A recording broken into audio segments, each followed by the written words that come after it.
All right, kitty. I'm glad you're all comfy in the Tempur-Pedic, purring around in the Tempur-Pedic bed. But I have to snap you out of the picture. I'm gonna make the bed. All right, so just lay there. Here we go.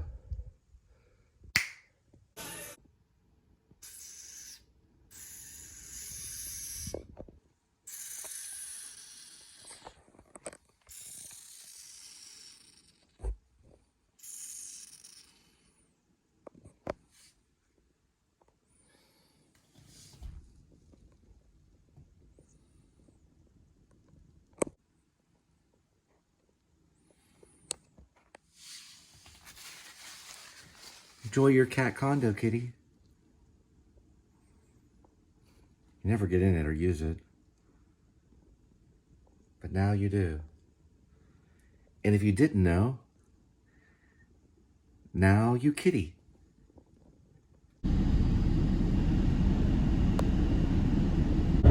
All right, 50 degrees Fahrenheit. It's 206,783 miles on the odometer. And it's January 23, 2024. And it is, you know, it's foggy. It's a foggy day. So somewhere in the title, we'll probably be mentioning fog. What that means is that somewhere in the title, I'll mention fog. Somewhere in there, probably, the word fog. That way, if you're a filmmaker and you want to use some good stock footage, you can always use mine. I certainly won't draw you into court and sue you and your family. I won't do that. You can use my footage, it's fine. I'm not going to flip out. Just like musicians flip out if you use their music. Or at least their companies do, or the people that own them. But that's how the world is. That's why we use original music for our outro. If they don't let me use that, then I will take them to court, because I know what they mean. Because, you know, you work hard on that music. I worked on that music for about a week. That dun dun dun dun. Even though I took the beat from Ministry and slowed it down. But as long as you slow the beat down, then they can't do anything about it. All right, so I'm going to be listening to bands like the Raincoats and Slits. I don't know if I'm going to get to the Slits. I may put them on eventually, but I'll definitely listen to the Raincoats. I like them. Bauhaus is going to be added to the script. Bela Lugosi's Dead. I like the fact that it's playing inside of the, you know, the Dracula Museum in Whitby Abbey in the UK, where Gerald Ullman walks around and listens to it as he, you know, it's probably really in that museum.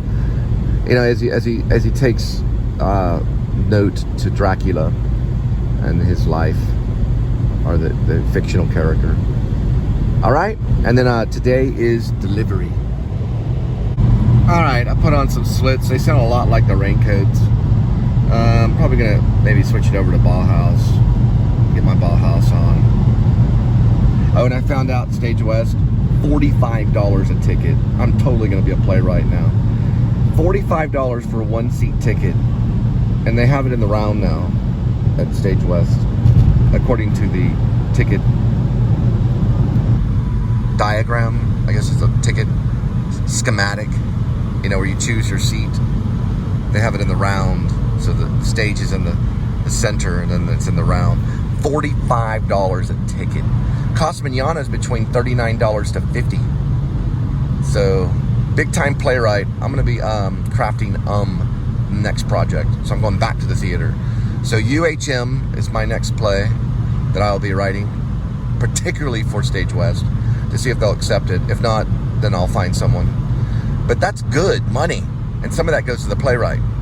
So I really like the idea of using Bauhaus, Bela Lugosi's Dead, in the Dracula Museum at Whitby Abbey.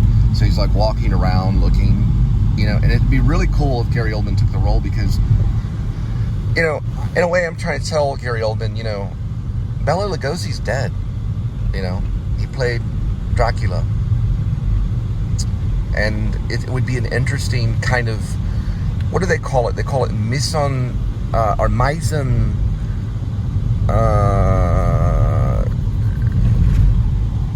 it's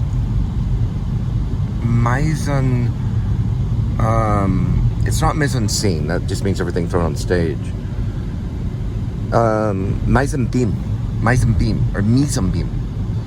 Mise en beam, it means that it's a story within a story. So there's a little compartmentalized story within the actual story. That's what happens when you use an actor in a show, or in a play or a screenplay, or in a film, where it means something within the story, right? Because he would be, playing a werewolf hunter, which isn't exactly Bela Lugosi, or it's not exactly Dracula. It's not. I'm not trying to confuse the fact that he's not Dracula, but he's a werewolf hunter, but he's involved in the horror genre kind of thing, at least on YouTube. And he's looking at the castle that inspired Bram Stoker. I think that would be considered mise en beam. I think that's how you pronounce it, to that ballpark figure. But it means a story within a story, like a mirror, and then you have another reflection of a mirror, or a painting in the background of a story. If you see that painting, there's another story going on as well. And sometimes they correlate. There's the fair. Thank you for getting in front of that shot. That makes it more realistic. I appreciate it. There's some kind of art project going on right there. All right, first delivery, 6:46, 4 minutes, 1.4 miles. All right, so I'm really digging In a Lonely Place by the band Joy Division. I believe they made an album. Hang on, give me a second. All right, I think In a Lonely Place is on the B side of Ceremony, but I don't think they created, I think that's correct. I have to go back and double check. This is kind of a difficult thing. All right, so it all went down in 1981. Joy Division wrote a song called Ceremony. On the B side is In a Lonely Place, although it's credited a little bit to New Order because New Order made Ceremony famous. So that's what I know now. I know it was done in 1981, and the song by Joy Division is called In a Lonely Place, which I wanted to use in my werewolf screenplay, Grace, aka Werevlog.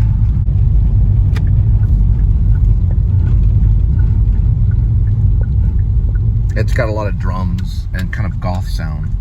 In a Lonely Place by Joy Division. So I think it's good, because what I'm going to do with the ranch sequence, when they go for the third time, I guess, to investigate where the werewolf is on Grace Lipon's ranch, it's kind of misty out, a little bit like it is tonight. And I think I do mention thunder and lightning, and there's probably a little bit of rain. So they're scouring through this ranch they have like a thermal camera, and they have a night vision camera that they set up to see if they can get a glimpse of the werewolf. Little do they know that eventually John Blacksmith is attacked in a barn by the werewolf. And that's whenever they have to, Gerald Ullman has to take him to Grace Lipon's ranch house, because, he's been scratched pretty badly by the werewolf.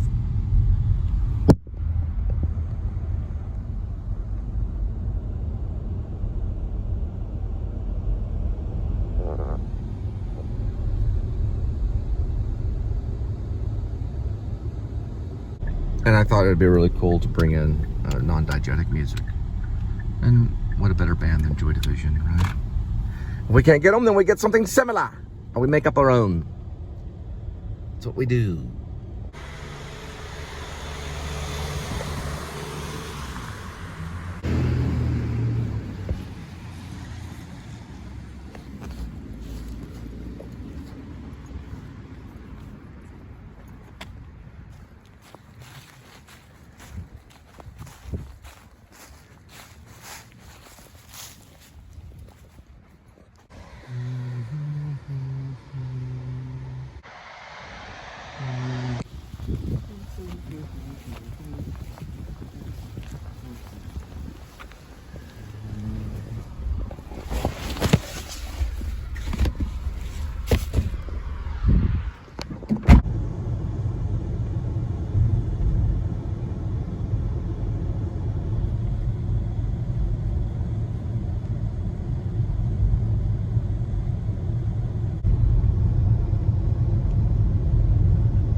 light's actually white, but on your screen it goes up as green. It's weird. I like this lamp right here too.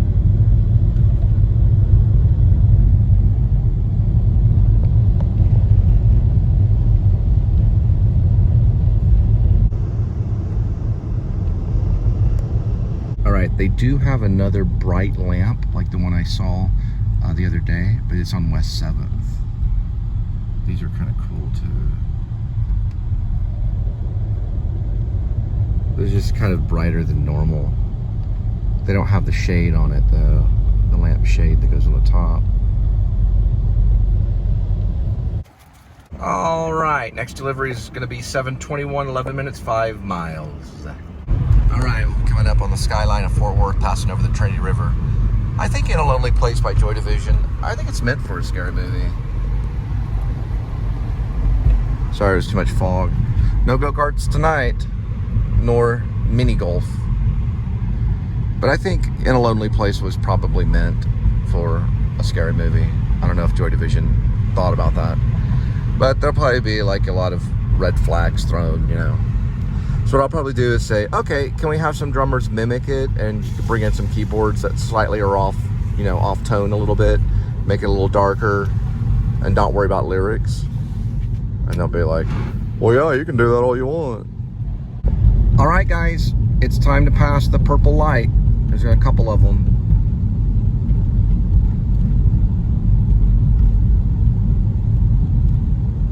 They don't put the road name on it. But we're passing right by Harrington. Purple light right here.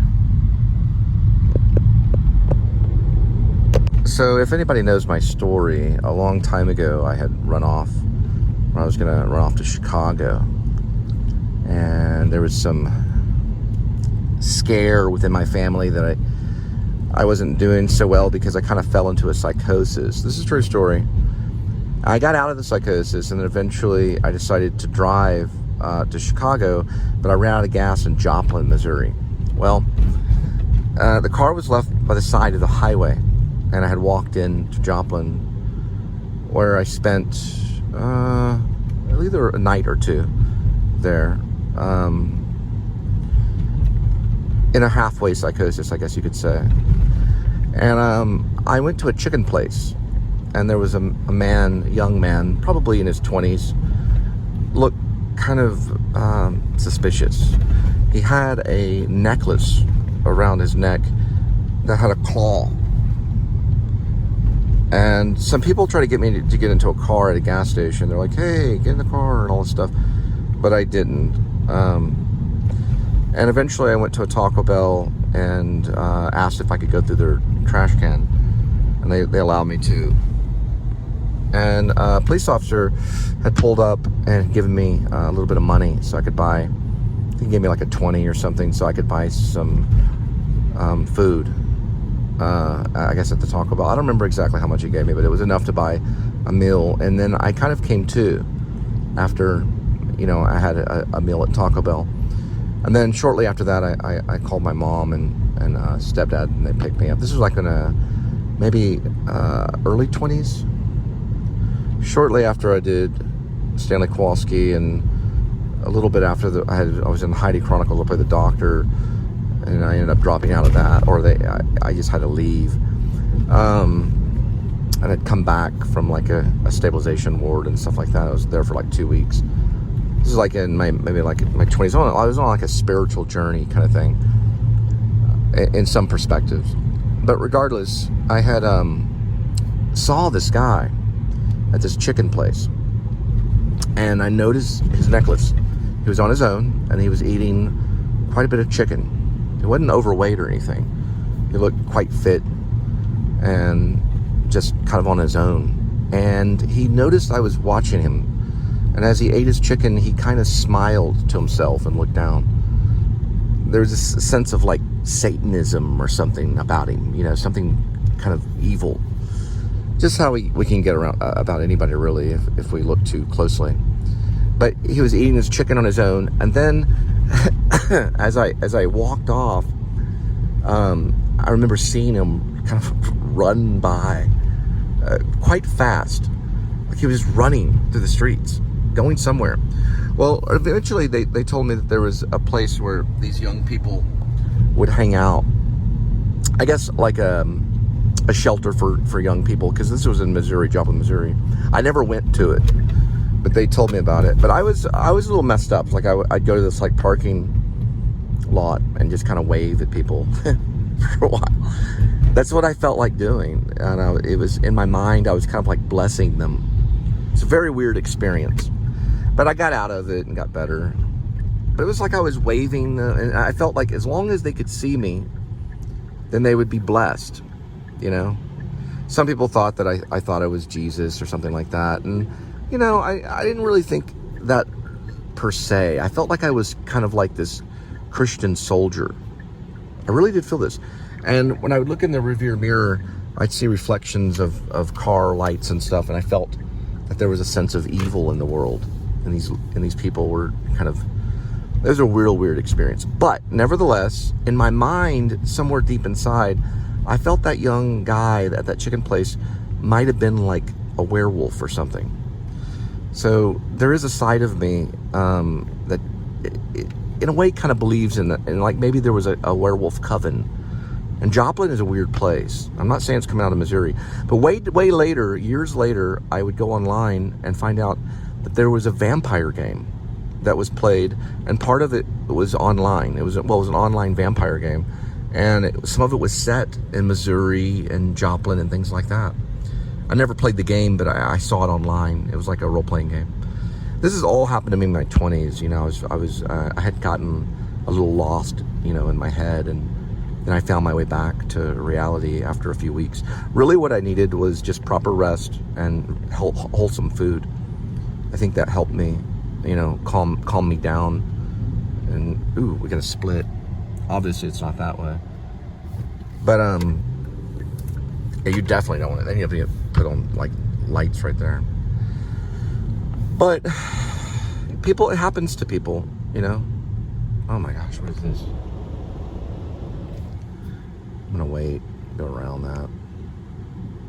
I know what world, but it does happen to people, you know, and they do get better. People do heal, for that is the job of the Christian, is to heal and to baptize. I mean, I could go into great long detail about the thoughts that I had, you know, when it happened, but it probably wouldn't make a lot of sense to you. And I think I may have tried to in a few of my writings, but it was kind of, I would definitely say the experience was spiritual, you know. At times things would get a little blurry, and I had good vision at the time. And I really think it was just, I really do believe this at the bottom of my heart. I think a lot of it was poor diet. Because at the time when I was at Wesleyan, Texas Wesleyan University, I was only eating like lettuce and tomatoes. It was a really weird time. My mom had come up to the cafeteria to visit me and noticed that I was just eating lettuce and tomatoes. It's kind of my David Bowie experience. I was quite thin. I was probably maybe like 147, and I'm 6 foot. And what I had done was I decided to lose some weight because I played Stanley Kowalski in Streetcar Named Desire, and I had put on a lot of muscle and a little bit of weight, and maybe I was like 170 of muscle. And then I had dropped down some weight because I was playing a very liberal doctor, let's just put it that way, in the play Heidi Chronicles. And I wanted to change, you know, it was popular. Philadelphia had come out, and it was popular for an actor to lose weight. You know, it was like a thing that they did. So I think I lost a little too much weight too quick and fell into a psychosis. So, and I was able to get out of it, you know, so. But you perceive things differently. It's more of kind of like you're in a story, and it was a very weird experience, but it happens, you know. Life is not perfect. People break, you know, they're fragile sometimes.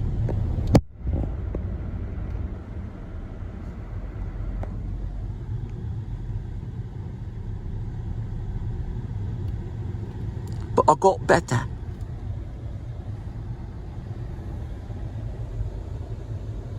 I hope it's not that place.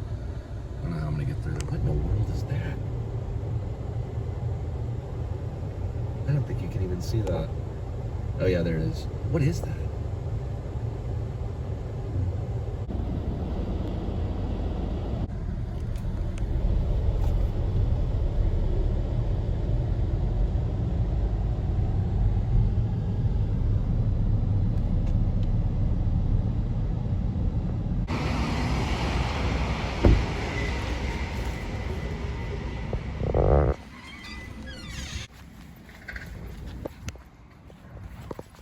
All right, next delivery, 7:42, 14 minutes, 5.3 miles. I do need to put the light kind of spills in the fog. So the light spills in the fog.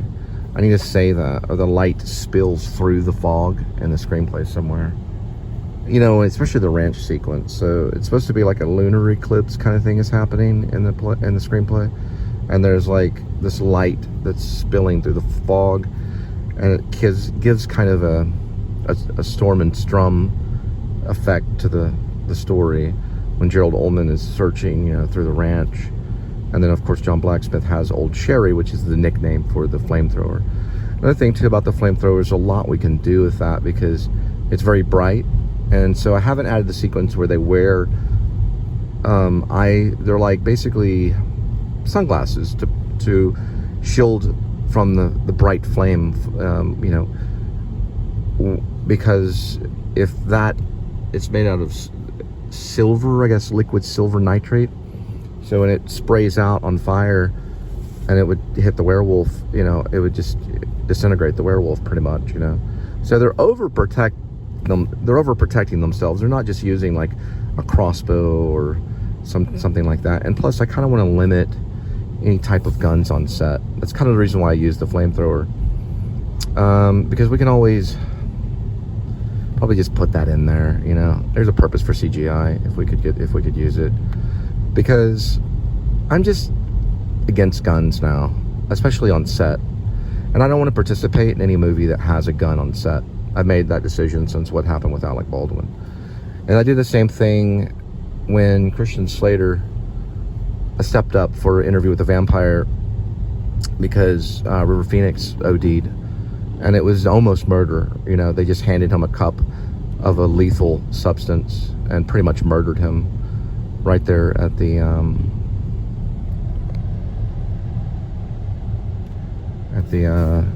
Viper Room, which they're tearing down the murder scene pretty much, because we heard about what happened with John Frusciante or whatever from the Red Hot Chili Peppers, and him just handing him something toxic and saying, here, try this, you know, and it kills him, you know, that quick.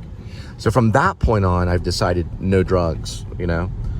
I did pretty well and not touching any drugs for most of my career, and that could have hurt me, and that's fine, you know, me being anti-drug.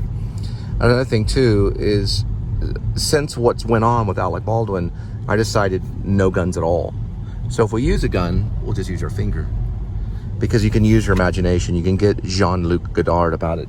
You can you know, make a point about it, you know. Plus, I'm kind of anti-gun anyway. I don't really think we need them as people, and the sidearm it was invented to kill a man, you know. And I just don't think it's a very productive part of society. But crossbows may be okay, you know.